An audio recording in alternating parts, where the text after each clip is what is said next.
The Brothers Karamazov, Epilogue, Subsection 1, Schemes for Rescuing Mitya, on page 961. On the fifth day after Mitya's trial, very early in the morning before it was yet 9 o'clock, Alyosha arrived at Katerina Ivanovna's house in order to come to a final arrangement concerning a certain matter that was important for them both, and, in addition, with an errand to discuss with her. She sat and talked with him in that same room where once she had received Grushenka. Nearby, in the next room, Ivan Fyodorovitch lay in acute fever and unconscious. Immediately after the scene at the trial that day, Katerina Ivanovna had given instructions for the sick and unconscious, I can't say this word, man, unconscious, Ivan Fyodorovitch to be carried to her house, in disregard of all the future and inevitable talk of society and its censure. One of the two female relatives who lived with her had gone away to Moscow immediately after the scene of the trial, while the other remained. But even if both had gone away, Katerina Ivanovna would not have altered her decision, and would have remained to tend to the sick man and sit with him night and day. He was being treated by Varsinki and Herzenstube. As for the Moscow doctor, he had returned to Moscow, refusing to utter any prognosis with regard to the possible outcome of the illness. The doctors who remained, though they gave encouragement to Katerina Ivanovna and Alyosha, were plainly yet unable to offer any hope. Alyosha had been calling to visit his sick brother 2 times a day. This time, however, he had a particular most troublesome matter to discuss, and he sensed in advance how hard it was going to be for him to talk about it, yet all the while he was in a great hurry. That same morning, in another place, another urgent matter waited, and he must be quick. They had already been conversing for some 15 minutes. Katerina Ivanovna was pale, intensely fatigued, and at the same time in an extreme state of morbid excitement. She had already sensed, by the way, the reason why Alyosha had come to see her now. "With regard to the decision, you must not worry," she said to Alyosha with firm emphasis. "This way or that, in the end he will come to this way out. He must escape! This unhappy man, this hero of honor and conscience, no, not him, not Dmitri Fyodorovitch, but the other who is lying behind this door and who has sacrificed himself for his brother," Katya added with flashing eyes. "He long ago informed me of the whole of this plan of escape. You know, he has already had dealings. I have already informed you some of it. Look, it will take place, in all probability, at the third halt from here, when the party of convicts is taken to Siberia. Oh, it is still a long way until then. Ivan Fyodorovitch has already made a trip to see the commander in charge of the third halt. The only thing we do not know is who the commander of the party will be, and it is impossible to find that out in advance. Tomorrow I shall perhaps show you in detail the entire plan which Ivan Fyodorovitch left me on the eve of the trial, for some eventuality. It was that same time when, you remember, he found us engaged in a quarrel. He was on his way downstairs, and I, catching sight of you, compelled him to return. Do you remember? Do you know that we were quarreling about that day?" "No, I don't. I do not," Alyosha said. "Of course, he hid it from you at the time. It was nothing other than this plan of escape. 3 days before that he had revealed to me all the principal parts of it. It was then that we began to quarrel, and we spent the next 3 days quarreling. We quarreled because when he announced to me that if Dmitri Fyodorovitch were to be convicted, he would run away abroad with that brute creature, I suddenly grew angry. I will not tell you why. I myself do not know why it was. Oh, of course it was on account of the creature, that brute creature, and for the very reason that she was also going to run away abroad together with Dmitri," Katerina Ivanovna exclaimed, suddenly, with lips that had begun to quiver with wrath. No sooner had Ivan Fyodorovitch realized that I was so angry on account of that creature, in an instant he thought that I was jealous because of Dmitri, and that therefore I still continued to love Dmitri. That was when our first quarrel arose. I was unwilling to give explanations. To ask forgiveness I was unable. It was painful to me that such a man could suspect me of a former love for that. And this when I myself, long before, had told him straight that I did not love Dmitri, but only him alone.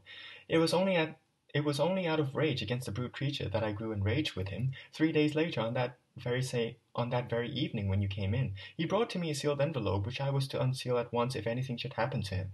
Oh, he had foreseen his illness. He told me that in the envelope were the details of the escape, and that if he should die or fall dangerously ill, I was to rescue Mitya alone. At the same time he left me money, nearly 10,000 rubles, the same money that the public procurator, who found out from someone that he had sent it to be changed into notes, mentioned in the speech. mentioned in his speech. I was suddenly horribly struck by the fact that Ivan Fyodorovitch, who was all the while jealous of me and all the while convinced that I loved Mitya, had not, however, given up on his thought of rescuing his brother and was entrusting me and was trusting me with that deed of rescue. Oh, that was a sacrifice. No, you cannot comprehend such self-sacrifice in all its plenitude, Alexey Fyodorovitch. I wanted to throw myself at his feet in veneration, but when I suddenly thought that he would merely construe it as an expression of my joy that Mitya would be rescued, and I know for certain that he would have thought that, so irritated was I by the mere possibility of such an unfair notion of his part, that I again grew irritated, and, instead of kissing his feet, again made a scene in front of him. Oh, unhappy that I am! Such is my character, a dreadful, unhappy character. Oh, but you will see, I will do it. I will drive him to the point where he gives me up for another, one with whom he will get along better, like Dmitri. But then, no, then I would not be able to endure it. I would kill myself. And when you came in that day, and I called you, and made him return, then when he came in with you, I was seized with such wrath at the hateful, contemptuous look he suddenly gave me that, you remember, I suddenly shouted to you that it was he alone who had made me believe that his brother Dmitri was a murderer.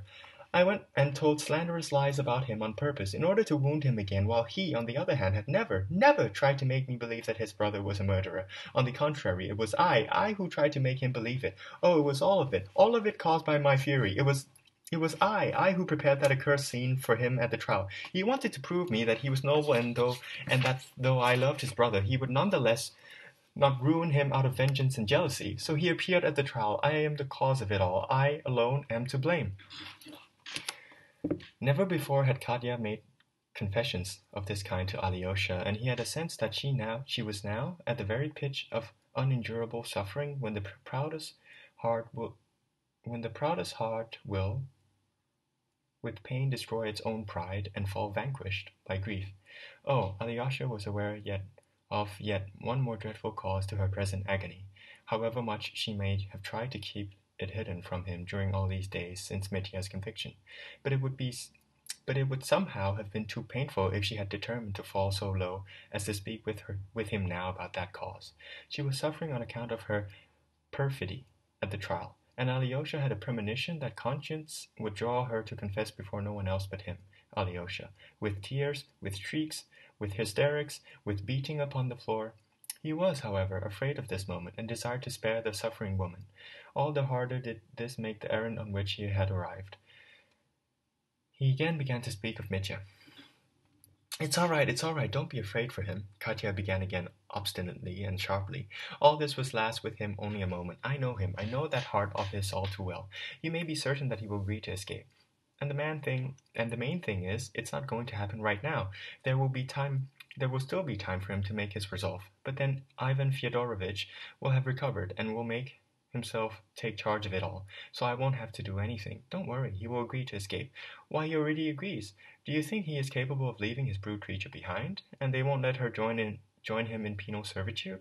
So what can he do but escape? Above all, he is afraid of you, afraid that you will not approve of his escape from a moral point of view, but you must magnanimously permit him to do that, in view of the fact that your sanction is so indispensable here, Katya added, with venom. She fell silent for a moment and smiled, an ironic smile. He goes on and on over there, she said to again. But some hymns or other, about the cross he must bear, about some duty or other. I remember Ivan Fyodorovitch told me a great deal about it at the time, and if you knew how he said it, Katya exclaimed, suddenly with uncontainable emotion. If you knew how he loved that unhappy man at that moment, and he was telling me about him, and how he hated him, perhaps at the same moment, and I listened to this story with tears, and his tears with a haughty, disbelieving smile. Oh, brute creature, it is I who am the brute creature. It is I who have brought into being the fever in him. And the other, that convicted man, is he ready for suffering? Katya ended, irritably. And can a man like that suffer? Men like him never suffer. A sense of what now felt like hatred and disgusted contempt sounded in these words, yet all the while she had betrayed him. Well, perhaps it is because she feels guilty before him, and at moments hates him, Alyosha thought to himself. He wanted it to be only at moments. In Katya's last words, he had detected a challenge, but he did not take it up. That is why I summoned you here today, and so that you yourself would promise to talk to him round. Or, in your opinion, will to escape also be not honorable? Not valorous, or whatever? Not Christian, is that it? Katya added with a challenge that was even stronger. No, no, it's all right. I shall tell him everything. Alyosha muttered. He wants you to come and see him today. He barked suddenly, looking her firmly in the eye. She shuddered all over and recoiled from him the merest way upon the sofa. Me? Is that possible? She mouthed, pale now. It is possible, and it must be done. Alyosha began insistently, in total animation. You are very necessary to him, particularly now. I would not begin to speak of this and cause you torment prematurely if it were not essential. He is ill. He is like a madman. He keeps asking for you all the time. He asks for you not in order to make reconciliation, but wants you simply to come and show yourself on the threshold. Much has been accomplished within him since that day. He understands how incalculably guilty he is before you. It is not your forgiveness that he wants. I cannot be forgiven, he says it to himself, but wants you only to show yourself on the threshold. You suddenly come and want me to, Katya mouthed. All these days I have sensed that you would come with this. I knew that he would call me to him. It is impossible. Perhaps it is, but please do it. Remember that for the first time he has been shocked by how he has insulted you. For the first time in his life, never before has he perceived it in such fullness. He says, if she refuses to come, then all my life now I will be unhappy. Do you hear? A convict who is going to serve 20 years still has plans to be happy. Is that not pathetic? Just think, you will visit one who has been ruined without guilt, burst from Alyosha with a challenge. His hands are clean, there is no blood on them. For the sake of his future suffering that is numberless, please visit him now. Come, say goodbye to him as he goes into the dark. Stand on the threshold, and that is all. Why, you must do it, Alyosha concluded, underlining the word must with incredible force. I must, but I cannot, Katya almost groaned. He will look at me. I cannot. Your eyes must meet. He will, how will you live for the rest of your life if you do not now make your resolve? I had rather suffer for the rest of my life. You must come, Alyosha again underlined implacably. IMPLACABLY. But why today? Why right now? I cannot abandon the one who is sick. For a moment you can. After all, it is only a moment. If you do not come, by the time it is night, he will fall ill with acute fever. I will not tell a lie. Now, have compassion. Have compassion for me, Katya said in bitter rebuke, and began to weep.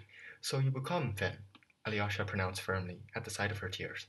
I shall go and tell him that you are coming right now. No, don't tell him that. Not on any account, Katya screamed in fear. I will come, but you must not tell him in advance, because I shall come, but I may not go in. I do not know yet. Her voice was cut short. She breathed with difficulty. Alyosha got up to go away. And if I meet someone? She said suddenly, again turning pale all over. That's the reason why it must be right now, so that you do not meet anyone. There will be no one, I tell you truly. We shall be waiting. He concluded insistently and walked out of the room.